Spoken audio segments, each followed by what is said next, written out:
The Great Hall of the Galactic Council was huge. It had crystal walls that reached up so high that the top was lost in shadows. Inside this massive room, creatures from 1,000 different worlds sat in their special seats. Some looked like giant bugs with many arms. Others were tall and thin like walking trees. There were beings made of light and others that floated in tanks full of strange liquid. Commander Jake Morrison stood alone on a small platform in the center of it all. He wore his blue military uniform with pride. At 35 years old, Jake had fought in 3 wars on Earth. Now he represented all of humanity in front of these alien beings who thought they ruled the galaxy. The alien called Zeth Kalar rose from his seat. He had 4 arms and his skin looked like gray metal. When he spoke, a machine changed his words into English so Jake could understand. "Human," Zeth Kalar said, his voice cold and harsh. "You have heard our demand. Your species will stop building warships. You will not leave your home star system. You will accept our control over your people. This is not a request. This is an order." Jake looked around the huge room. Every alien eye was watching him. Some looked curious. Others looked angry. Many looked like they thought humans were just stupid animals who would do what they were told. "I understand what you said," Jake replied. His voice was calm and steady. "But humanity says no." The reaction was instant. Alien voices filled the air with sounds that hurt Jake's ears. Some aliens made clicking noises. Others roared or screeched. The translation machines could not keep up with all the noise. A massive alien called Vexithera stood up. She was 3 times taller than Jake, and covered in metal armor. Her voice boomed across the hall like thunder. "You do not understand, little human. The Vorthan Empire has 50,000 warships. The Council has millions of ships. Your entire species has maybe a few hundred small vessels.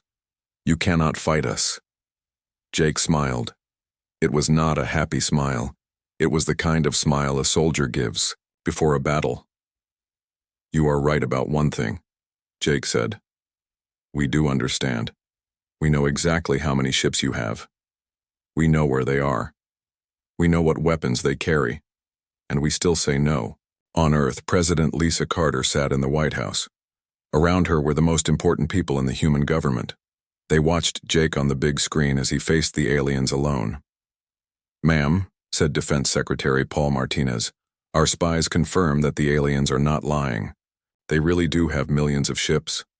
Lisa nodded. She was 52 years old and had been president for 6 years. She had dealt with many difficult situations, but nothing like this. "General Adams," she said to the old soldier sitting nearby, "are our people ready?"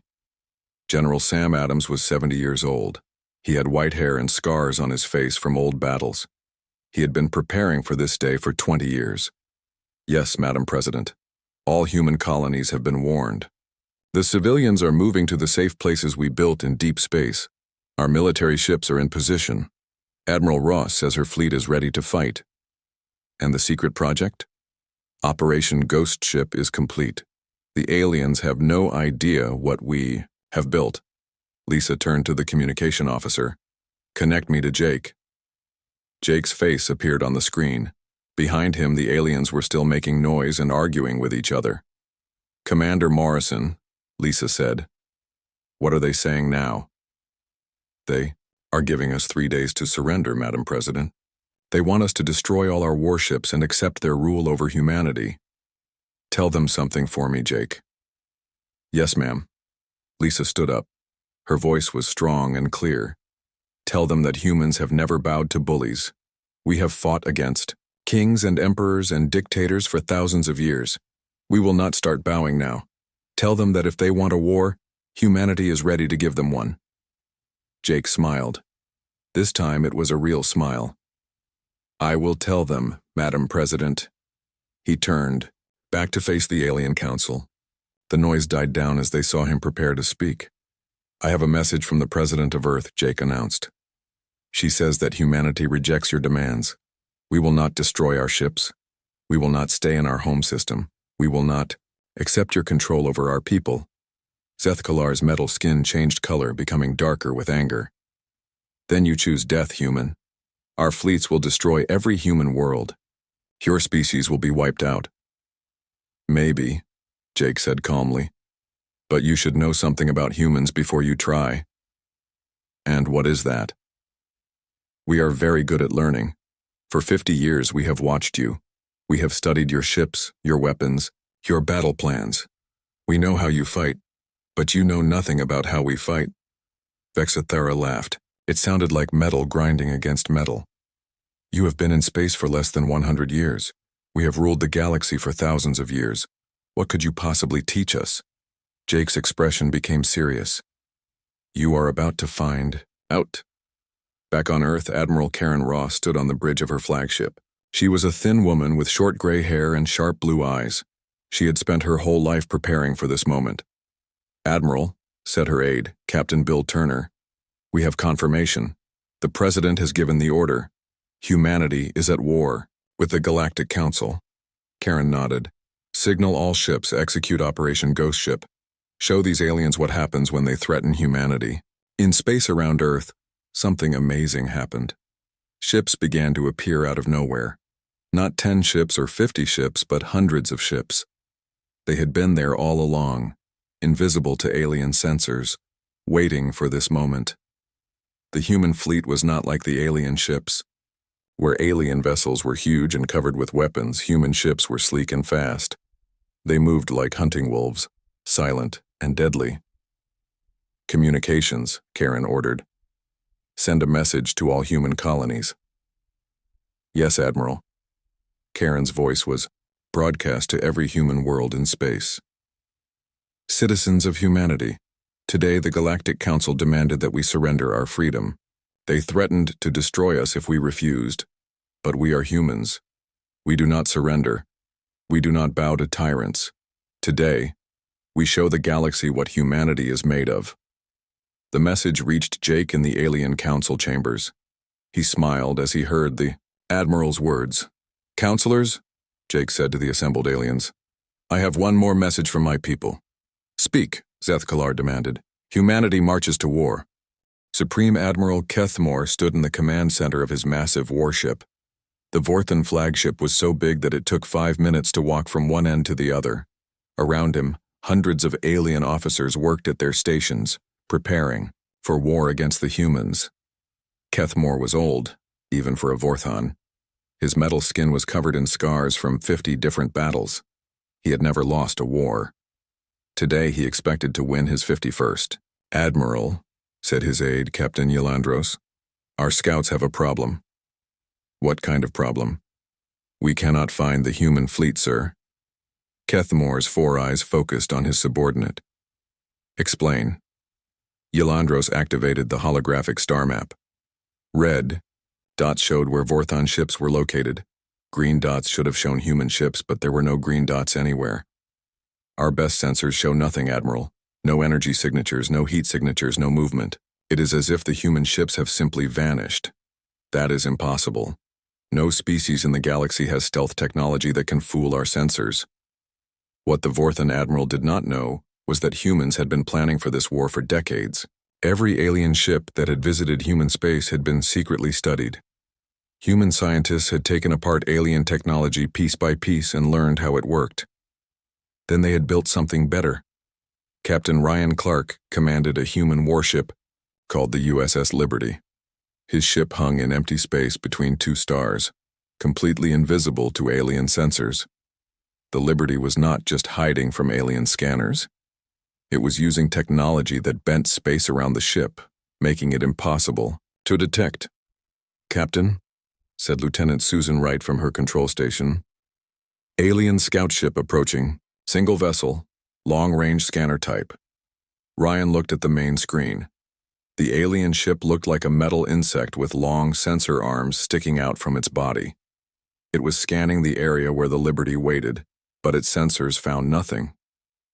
Can they see us, right? No, sir, their scanners are passing right through us. They have no idea we are here. Ryan smiled. Human scientists had not just copied alien technology. They had improved it. The Liberty could hide from any sensor in the galaxy. Helm, move us behind that alien ship. Weapons, prepare plasma torpedoes.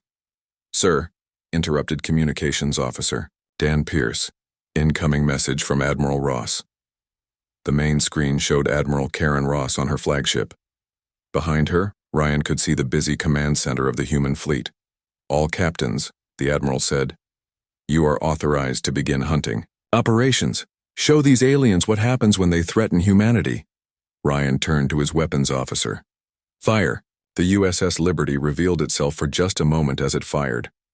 Bright blue torpedoes shot out from the human ship and struck the alien scout. The Vorthen vessel exploded in a ball of fire and metal. Then the Liberty vanished again, leaving no trace it had ever been there. The same thing happened across 17 star systems. Alien patrol ships were going about their normal duties when human ships appeared from nowhere, destroyed them, and disappeared again. The aliens could not fight, an enemy they could not see. Back at the Galactic Council, emergency meetings ran day and night. Counselor Zethkalar paced back and forth in front of the other alien leaders. His usual calm was completely gone. In 2 days, he announced to the council, the Vorthen Empire has lost 67 ships. The humans attack and then vanish like ghosts. This is impossible, declared Counselor Marthek of the Rigelian Federation. Humans are a young species. They should not have technology this advanced. Perhaps we underestimated them, suggested Counselor Melthara. Her species, the Zerian Collective, had always preferred peace to war. Maybe we should try to make peace with them. Overseer Vexithara slammed her massive fist on the table. Peace? They are insects playing with stolen technology. When we find them, we will crush them. But finding the humans was proving impossible. Alien commanders who had won hundreds of battles found themselves fighting an enemy that broke every rule of space warfare. Commander Jake Morrison still stood in the council chambers, but he was different now. The diplomatic smile was gone. In its place was the cold expression of a soldier at war. The council seemed surprised by our capabilities, Jake said calmly. You should not be. We have been studying you for 50 years. Studying us? Zethkalar demanded. What do you mean? Every alien ship that visited Earth, every trade mission, every cultural exchange. We learned from all of them. We studied your technology, your tactics, your weaknesses. The alien counselors looked at each other with growing worry. They were beginning to realize that they had made a terrible mistake. Meanwhile, the human fleet was growing bolder. Captain Maria Santos commanded the USS Defiance, leading a small group of human ships toward an alien mining station. The station was protected by 3 heavy cruisers from the Vorthen Empire. Captain, reported Lieutenant Nick Foster. 3 enemy ships in defensive formation around the mining station. Maria studied the tactical display. According to standard space warfare, she should retreat or call for help. Her small force could not defeat 3 heavy cruisers. But humans did not fight according to standard rules. Launch the packages, she ordered. From the Defiance's cargo bay, 12 objects shot out toward the mining station. They looked like simple cargo containers. The alien ships ignored them because they did not look like weapons. 5 minutes later, the cargo containers suddenly came alive. Each one unfolded to reveal a small but deadly weapons platform. The aliens had never seen anything like them. The mining station and its 3 defending ships were destroyed in less than 60 seconds. The human ships collected the weapons platforms and disappeared before alien reinforcements could arrive. This pattern repeated everywhere. Human ships attacked alien targets using methods that no alien commander had ever seen before. They did not fight like a normal military. They fought like hunters, using surprise and cunning instead of brute force. On the Council homeworld, panic was setting in. Species that had ruled the galaxy for thousands of years were watching their fleets being destroyed by an enemy they could not understand. General Vorthok of the Krillian war caste called a meeting of all the alien military leaders. The Krillians were famous throughout the galaxy for their skill in battle. How is this possible? Vorthok demanded. We have thousands of years of experience in warfare. These humans have barely been in space for a century. Admiral Thex Andra of the Altarian Navy pulled up the battle reports. They do not fight like any enemy we have faced before. Every attack uses a different strategy. It is as if each human commander is inventing new ways to fight. No species can maintain that level of creativity, Vorthak growled. There must be some pattern we can discover. But there was no pattern because humans did not think like other species. While aliens had spent thousands of years perfecting the same battle techniques, humans had learned to adapt and change with every fight. Dr. Helen Baker worked in a secret facility deep inside a mountain on Earth. She was a specialist in alien languages and codes. For weeks, she had been trying to break into alien communications. "I have got it," she announced to her team. "Full access to their military communications." Director Robert Hayes looked at the intercepted messages. His face went pale as he read them. "Get me President Carter immediately," he ordered. "The aliens are planning to use planet-killer weapons on our colonies." President Carter received the news in her office. Planet-killer weapons were the most terrible weapons in the galaxy. They could destroy entire worlds with a single shot. "How long do we have?" she asked. "Maybe a week before they can get the weapons in position," Hayes replied. Lisa Carter looked out the window at the peaceful Earth sky. Somewhere out there, alien fleets were preparing to destroy human worlds. "Contact Admiral Ross," she ordered. "Tell her it is time for Phase 2 of our plan." Admiral Karen Ross received the message aboard her flagship. Around her, the command crew waited for orders. "Signal all fleet commanders," she announced. "Execute Operation Revelation. It is time to show these aliens who they are really fighting." Across the galaxy, every human ship suddenly began broadcasting the same message on all frequencies. The transmission showed President Carter standing in the White House. "Citizens of the galaxy," Carter began. "For 50 years, humanity has been told we are the weakest species in space. Today we learned that the Galactic Council plans to use planet-killer weapons against our colonies. They believe this will force us to surrender." The camera shifted to show detailed pictures of alien ships and weapons. "What the Council does not know is that we have been preparing for this war for decades. We know everything about their technology, their tactics, their weaknesses." The transmission showed something that made alien commanders across the galaxy freeze in shock. Hundreds of human shipyards, all building warships using improved versions of alien technology. "The ships you have been fighting," Admiral Ross announced, "represent less than 30% of our total military strength." The final image showed the galaxy with thousands of red dots scattered across it. Each dot represented a hidden human fleet. Jake Morrison turned to address the stunned alien council. "Humanity offers you one last chance for peace. Withdraw your fleets and recognize our independence." "And if we refuse?" Vexathera asked, though her voice shook with fear. Jake's expression did not change. Admiral Karen Ross stood on the bridge of her flagship, the UES Retribution. Reports were coming in from all across the galaxy. At 52 years old, she had spent her entire life preparing for this war. Now the survival of humanity depended on the plans she had made. "Admiral," reported Captain Bill Turner, her chief of staff, "the Vorthan Second Fleet has split up. They are trying to guard 17 systems at the same time." "Perfect," Karen replied with a cold smile. "That is exactly what we wanted them to do. Send orders to all Phantom squadrons. Begin hunting Pattern Alpha 7. The human way of fighting was completely different from anything the galaxy had ever seen. Other species built huge fleets designed to win through sheer numbers and firepower.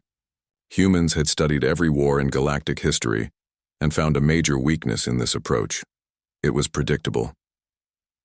Captain Maria Santos commanded the USS Defiance, leading her ships toward the alien stronghold at Kepler 442. The system contained valuable mining operations that the aliens needed for their war effort. "Captain," called Lieutenant Nick Foster from his station, "3 Vorthan heavy cruisers protecting the mining facility. They are in standard defensive formation." Maria looked at the tactical display. Any normal military commander would either retreat from the superior force or wait for reinforcements. But humans did not fight normally. "All ships, full stop. Deploy." The surprise packages. From the cargo bays of 3 human ships, 36 objects launched toward the mining station. They looked like simple supply containers. The alien ships did not consider them a threat because they showed no weapon signatures. The containers drifted quietly through space for 8 minutes. The alien defenders continued to ignore them. Then suddenly, each container opened like a metal flower. Inside each one was a complete weapons platform with shields, engines, and enough firepower to destroy a battleship. The mining station and its 3 defenders were reduced to scrap metal in 90 seconds. The weapons platforms folded back into their container shapes and returned to the human ships. This happened over and over across dozens of star systems. Humanity did not fight like an army. They fought like a living thing, with each part able to act on its own while working toward a larger goal that no enemy could predict. On the Council homeworld of Centris Prime, fear was spreading among the alien leaders. Species that had never known defeat were watching their combined fleets being torn apart by an enemy they could not find, could not predict, and could not stop. Counselor Zethkalar called an emergency meeting of the Military Advisory Board. The board included the most experienced commanders from every major alien species. "How is this possible?" demanded General Vorthak of the Krillian Warcast. "Our combined military experience covers thousands of years of warfare. These humans have been in space for barely a century." Admiral Thexandra of the Alterian Navy displayed the battle reports on the main screen. "They do not fight like any military force we have encountered. Every battle follows a completely different pattern. It is as if each human commander is creating entirely new strategies during the fight." "Impossible," growled Vorthak. "No species can maintain that level of tactical flexibility across an entire military." But what the alien commanders did not understand was that human warfare had been shaped by thousands of years of fighting, not just other humans but the planet Earth itself. Every human commander had grown up learning to adapt, change, and overcome problems that would have destroyed most other species. Earth was a dangerous world. Ice ages, earthquakes, volcanoes, hurricanes, floods, and droughts had forced humans to become the most adaptable species in the galaxy. While aliens developed stable societies on peaceful worlds, humans learned to thrive in chaos and uncertainty. Commander Jake Morrison stood in the council chambers, receiving updates from Earth. President Carter's face appeared on his private communication screen. "Commander, how are the aliens responding to our tactics?" "Confusion is turning into desperation, Madam President. They are starting to realize that everything they know about warfare might not work against us." "What about our losses?" Jake's expression became serious. "We are losing good people, Madam President, but the casualty ratios are running heavily in our favor. For every human we lose, they are losing 20 or 30 of their people." President Carter nodded grimly. "Prepare them for the next phase. Commander, it is time to show them what humanity can do when we stop being defensive." The next phase began when Captain Ryan Clark received new orders aboard the USS Liberty. His ship had been hunting alone in Vorthon space, destroying enemy patrols and supply convoys. "Captain," reported Lieutenant Susan Wright, "we have orders from Fleet Command. Operation Deep Strike is now active." Ryan looked at the sealed orders that had just been transmitted to his ship. His eyes widened as he read them. "Helm, set course for the Vorthon homeworld. Maximum stealth." "Sir?" Wright asked in surprise. "The homeworld is protected by their entire home fleet. Hundreds of ships." "Not for much longer," Ryan replied. The USS Liberty was not alone. 50 other human ships were moving toward heavily defended alien worlds. Their mission was simple but terrifying: show the aliens that nowhere was safe from human attack. The Vorthon homeworld of Vorth Prime had not been attacked in over 3,000 years. It was protected by the most powerful fleet in alien space. Admiral Kethmore commanded the defense fleet from his massive flagship. "Admiral," reported his aide, "all patrol squadrons are reporting normal status. No sign of human activity in this sector." "Good. Let them waste their time attacking our outer colonies.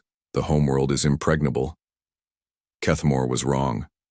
At that very moment, 50 human ships hung invisible in the outer regions of the Vorth system. They had been there for 6 hours, studying the alien defenses and waiting for the perfect moment to strike. "All ships," Ryan transmitted to the hidden human fleet, Execute deep strike in 30 seconds. Remember, we are not here to conquer. We are here to send a message. The attack began at exactly noon, Vorthon local time.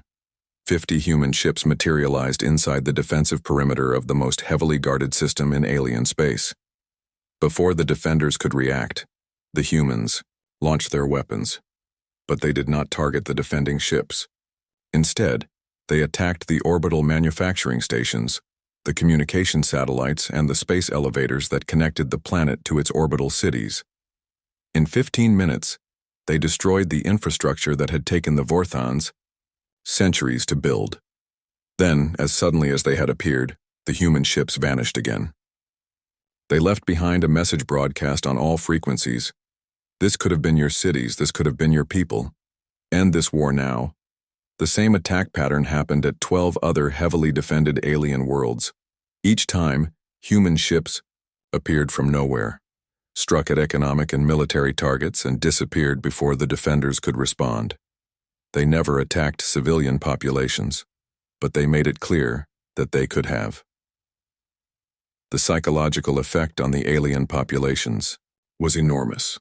If humans could strike at the heart of their most heavily defended worlds, then nowhere was safe. Dr. Yelith, the Council's chief expert on alien psychology, had spent days studying human behavior patterns and military doctrine. She requested permission to address the full Council. "Honored counselors," she began, "I believe we have fundamentally misunderstood the nature of human civilization." She activated a display showing Earth's violent history. While our species developed on stable, peaceful worlds, humans evolved on a planet that tried to kill them every day. Ice ages, natural disasters, climate changes, and evolutionary pressures that would have eliminated most species. The display shifted to show human military history. Instead of developing predictable, stable military doctrines like our own, they learned to adapt and change constantly. They do not just learn from their enemies. They absorb enemy capabilities and improve on them within years instead of centuries. "What are you suggesting?" asked Zethkalar. "I am suggesting that we are not fighting a normal military force. We are fighting an entire species that has been trained by evolution itself to overcome impossible odds through adaptation and innovation." Back on Earth, President Carter met with her military advisors. The war had been going on for 3 weeks, and the results were beyond their best hopes. "Madam President," reported General Adams, "our deep space monitoring confirms that several alien species are beginning to withdraw their fleets. Some are even asking to open private diplomatic channels with us. And the hardliners? The Vorthon Empire and about 40 other species are still maintaining aggressive positions. But our intelligence shows they are having serious internal problems. Many of their military commanders are questioning orders to attack human targets." Lisa Carter nodded. "What about Operation Revelation? Are we ready for the final phase?" Admiral Ross appeared on the communication screen from her flagship. "All preparations are complete, Madam President. When you give the order, we will show them the full extent of human military capabilities." "Not yet," Carter replied. "First, let's see if they are smart enough to stop fighting before we have to show them everything." The answer came 12 hours later. 3 more alien species announced their withdrawal from the war. The Galactic Council chambers had never seen chaos like this before. Representatives from 600 different species were shouting, arguing, and demanding answers. In just 3 weeks, the combined forces of the galaxy's most powerful civilizations had lost over 4,000 ships to humanity's strange tactics. Overseer Vex Thera stood at the main podium, her massive form shaking with rage. Her biomechanical armor sparked with barely controlled anger as she addressed the assembly. "Enough!" she roared. "We will not be humiliated by these primitive humans any longer. I am authorizing the use of planet-killer weapons." A shocked silence fell over the chamber. Planet-killer weapons had been banned for over 8,000 years. They were used only once in galactic history during the ancient war against the machine intelligence. These weapons could destroy entire worlds with a single shot. Counselor Melthera of the peaceful Zerion Collective stood up from her seat. "Overseer, surely you cannot be serious. The destruction of inhabited worlds goes against everything the Council stands for." These humans have shown they will not listen to reason, Vexithara replied coldly. If we must destroy their colonies to force them to surrender, then so be it. What the Council did not know was that humanity had been listening to their communications since the war began. Deep in the Rocky Mountains on Earth, Dr. Helen Baker worked with a team of code breakers and language experts who had spent decades preparing for this moment. We have it, she announced, looking up from her computer station. Complete access to the Council's military communication network. Director Robert Hayes read the intercepted messages. His face turned pale as he understood what the aliens were planning. Get me a direct line to President Carter immediately, he ordered. They are planning to use planet-killer weapons against our colonies. President Carter received the news in the Oval Office. She had been expecting something like this, but it still made her blood run cold. How long do we have, she asked. Maybe a week before they can move the weapons into position, Hayes replied.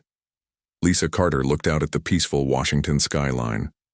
Somewhere in space, alien fleets were preparing to destroy human worlds and everyone living on them. Contact. Admiral Ross, she ordered. Tell her to execute Operation Revelation immediately. Admiral Karen Ross received the message aboard her flagship. She had been waiting for this moment for months. Around her, the command crew prepared for the largest military operation in human history. Signal all fleet commanders, she announced. Execute Operation Revelation. Show them who they are really fighting. Across the galaxy, something unprecedented happened. Every human ship suddenly began broadcasting the same message on all communication frequencies. The transmission reached every alien world, every space station, every military vessel in the galaxy. The message showed President Carter standing in the White House press room. Behind her were military leaders, scientists, and detailed displays showing alien ship designs and battle plans. Citizens of the galaxy, Carter began. For 50 years, humanity has lived under the belief that we were the youngest and weakest species in galactic civilization. Today, we learned that the Galactic Council has authorized the use of planet-killer weapons against human colonies. The camera angle shifted to show Admiral Ross standing next to displays of alien technology. What the Council does not realize is that we have been studying them just as carefully as they have been watching us. Every diplomatic vessel that visited our space, every trade mission, every cultural exchange program, all of it was an intelligence-gathering operation. Dr. Helen Baker appeared on screen next to detailed technical specifications of alien ships and weapons. We have complete technical documentation of every major alien technology, their faster-than-light engines, their weapon systems, their computer networks, all based on principles that are thousands of years old and completely predictable to us now. The transmission then showed something that made alien commanders across the galaxy stop what they were doing and stare in shock. Hundreds of massive shipyards in deep space, each one producing warships that looked like improved versions of the best alien designs. The ships you have been fighting, Admiral Ross announced, represent less than 20% of our current military capability. We have been holding back, hoping that diplomatic solutions could still be found. President Carter stepped forward again, her expression serious and determined. But if the Council wishes to escalate this conflict to total war, they should understand exactly what that means for their civilizations. The final part of the transmission showed a map of the galaxy. Thousands of red dots appeared across the star chart. Each dot represented a hidden human fleet that had been waiting in deep space, invisible to alien sensors.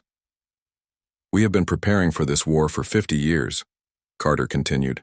Every human colony, every space station, every military base has been designed with one purpose: to ensure humanity's survival against overwhelming odds. The transmission showed massive underground cities on human worlds, space habitats hidden in asteroid fields, and manufacturing centers built inside hollow moons. Humanity had not just been building ships, they had been preparing for a war of survival. Our children are safe in places you cannot find, Admiral Ross announced. Our factories are producing more ships every day. Our technology grows stronger with each battle we fight. Commander Jake Morrison, still standing in the council chambers, watched as the alien representatives stared at the screens in growing horror. Some species had never imagined that the young human race could be this prepared for war. The council now has all the information it needs to make an informed decision, Jake announced to the stunned assembly. Humanity offers you one final opportunity for peace. Withdraw all military forces to your home systems, recognize our sovereignty, and establish genuine diplomatic relations based on mutual respect. And if we refuse? Overseer Vexithera demanded, though her voice lacked its previous confidence. Jake's expression did not change. Then you will discover what happens when humanity stops fighting defensively and starts fighting to win. The transmission continued with more shocking revelations. Human scientists had not just copied alien technology. They had improved it beyond what most alien species thought possible. Your stealth technology can hide ships from most sensors, explained Dr. Baker. Our stealth technology can hide entire fleets in plain sight. Your weapons can destroy cities.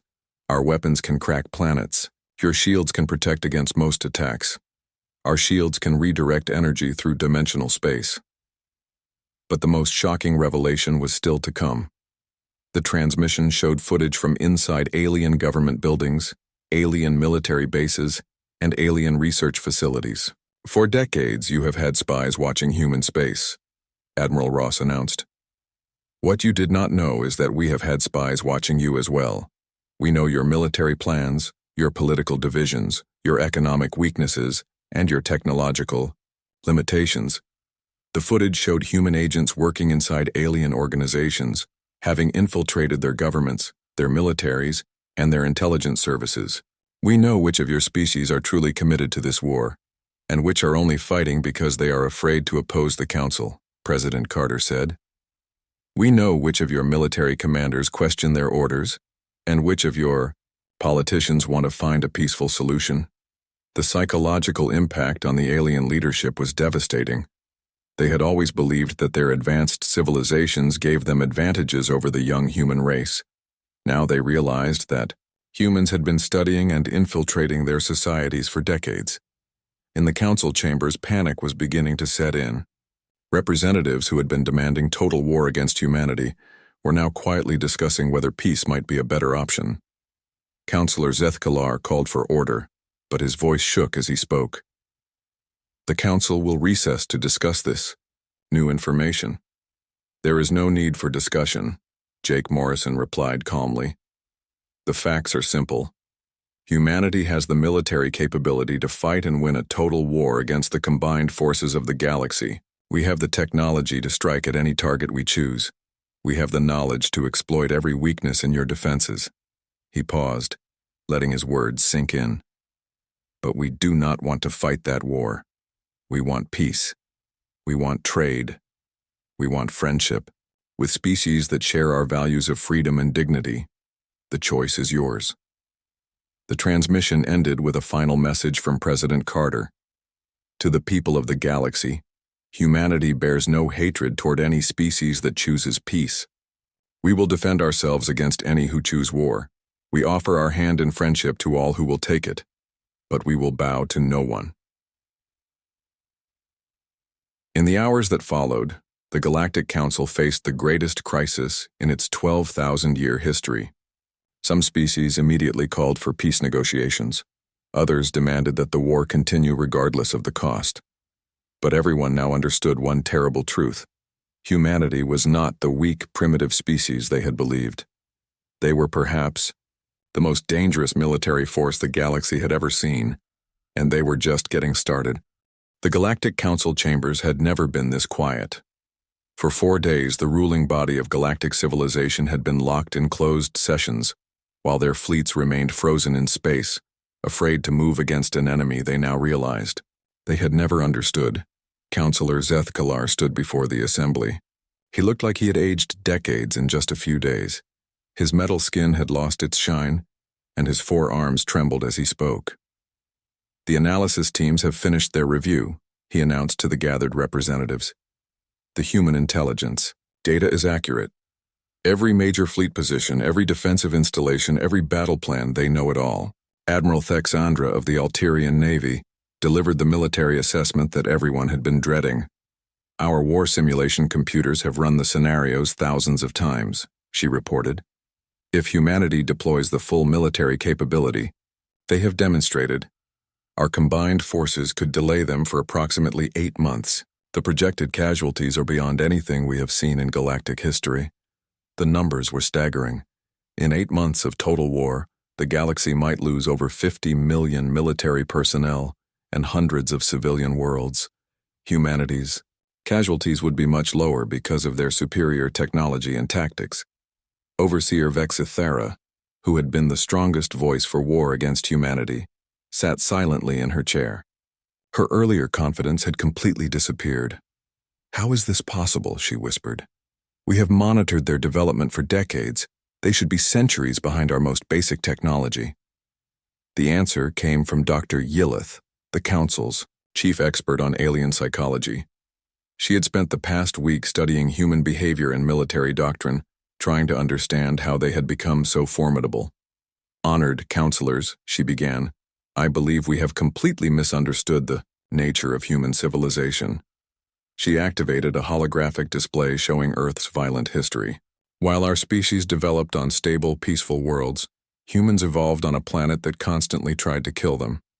Ice ages, volcanic eruptions, earthquakes, hurricanes, floods, and droughts shaped their evolution for millions of years." The display shifted to show human military history. Instead of developing stable, predictable societies like our own, they learned to adapt constantly to changing conditions. They do not just learn from their enemies, they absorb, improve, and surpass enemy capabilities within years instead of centuries. She paused, letting the implications sink in. "We assumed that their short time in space meant they were primitive. We were wrong. Their short time in space meant they were still in their rapid development phase. While we have been using the same technologies for thousands of years, they have been improving every aspect of their civilization at a rate we cannot match." On Earth, President Carter sat in the Situation Room with her advisors. Reports were coming in from across human space about alien fleet movements. "Madam President," reported Director Hayes, "our monitoring stations show that over 200 alien species have begun withdrawing their fleets. Many are sending diplomatic messages requesting separate peace negotiations." "What about the hardliners?" General Adams pulled up the strategic display. "About 60 species are still maintaining aggressive positions, but our intelligence shows they are having internal political problems. Many of their military leaders are refusing orders to attack human targets." President Carter nodded. "And the Council itself?" Commander Morrison's image appeared on the main communication screen from the Council chambers. "Madam President, the Council is deeply divided. Roughly half are pushing for continued military action, but the other half are asking questions they have never had to consider before, such as whether the Council's authority actually gives them the right to force peaceful species into submission, whether their definition of galactic stability is worth the potential destruction of entire civilizations, whether they have become the very thing they claim to protect the galaxy from." The critical moment came when Counselor Melthera of the Xerian Collective requested permission to address the full assembly. Her species had always been among the most peaceful members of the Council, and her words carried weight with many other species. "Fellow counselors," she began, her voice clear and strong, "we stand at a moment that will define our civilization for thousands of years to come. The humans have shown us something we did not want to see, a mirror reflecting what we have become. We're activated a display showing casualty reports from both sides of the war. In 4 weeks of fighting, humanity has lost approximately 1,500 military personnel. Our combined forces have lost over 50,000. This is not the result of superior numbers or older technology. This is the result of superior adaptation and tactical innovation." Her voice grew stronger as she continued. "But they have shown us something even more important than their military capabilities. When faced with our ultimatum to surrender their freedom, they did not submit or flee. They stood and fought against impossible odds. How many of our own species would show such courage when facing the combined might of the entire galaxy?" The debate that followed lasted 22 hours. species that had never questioned council authority found themselves arguing for human independence. Military commanders who had followed the same battle strategies for centuries were forced to admit that their methods had become obsolete. Some species argued that humanity was too dangerous to be allowed independence. Others claimed that humanity was exactly the kind of ally the galaxy needed against future threats from outside their borders. Finally, Councillor Zethkalar called for the most important vote in galactic history. "The motion before us is clear," he announced. "Do we continue military operations against humanity, or do we recognize their sovereignty and begin negotiations for a new galactic relationship?" The vote was closer than anyone had expected. 351 species voted for recognition, 294 voted to continue the war, 73 abstained. Commander Morrison stood before the assembly for what he hoped would be the last time as humanity's representative in a war council. "Humanity accepts the council's recognition of our sovereignty," he announced.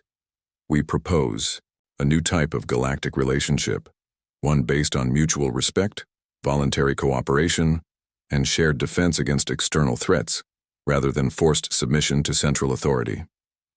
"And what of your military capabilities?" demanded one of the species that had voted to continue the war. "How do we know you will not turn your weapons against peaceful worlds?" Morrison's answer would be remembered in galactic history for centuries to come. "Because, Counselor, humanity's greatest strength has never been our ability to make war. It has been our ability to make peace. We fight not because we love violence, but because we love freedom, not just our own freedom, but the freedom of all thinking beings to choose their own path among the stars." The months that followed were difficult. Some alien species refused to accept the new reality and continued to attack human ships and colonies. But they found themselves fighting alone as more and more species chose peace over war. 8 months after the war began, the Galactic Accords were signed at a neutral space station built jointly by human and Xerion engineers. The document established humanity as an independent power while creating new frameworks for cooperation between species. President Carter, now serving as humanity's first galactic ambassador, stood before representatives of over 500 species. "Today marks not the end of an old order but the beginning of a new one," she announced. "Humanity offers our knowledge, our friendship, and our protection to any species that shares our commitment to freedom, dignity, and peace." Admiral Ross, standing nearby in her dress uniform, whispered to General Adams, "Do you think they will actually keep the peace this time?" Adams smiled grimly as he looked out at the assembled alien delegates. "With human fleets patrolling the galaxy and our technology spreading to peaceful species, I think they will find peace very attractive." The ceremony concluded with the signing of mutual defense treaties between humanity and over 200 alien species. For the first time in galactic history, the principle that freedom was more important than order had been established through strength rather than submission. But perhaps the most important change was philosophical. Humanity had proven that young civilizations could teach old ones, that adaptability was more valuable than tradition, and that the courage to stand up to bullies could inspire others to find their own courage. The galaxy would never be the same. In the years that followed, human exploration ships would discover new threats emerging from the dark spaces between galaxies. When those threats arrived, it would be humanity's refusal to give up, their talent for adaptation, and their stubborn belief that all thinking beings deserved freedom that would save not just human civilization, but all the peaceful species of the galaxy. The war had ended, but humanity's greatest adventure was just beginning. They had won their place among the stars not through conquest or submission, but through the simple declaration that free beings would always find a way to remain free. And in the vast darkness of space, where new dangers waited beyond the edge of known worlds, that declaration would prove to be the galaxy's greatest hope for survival.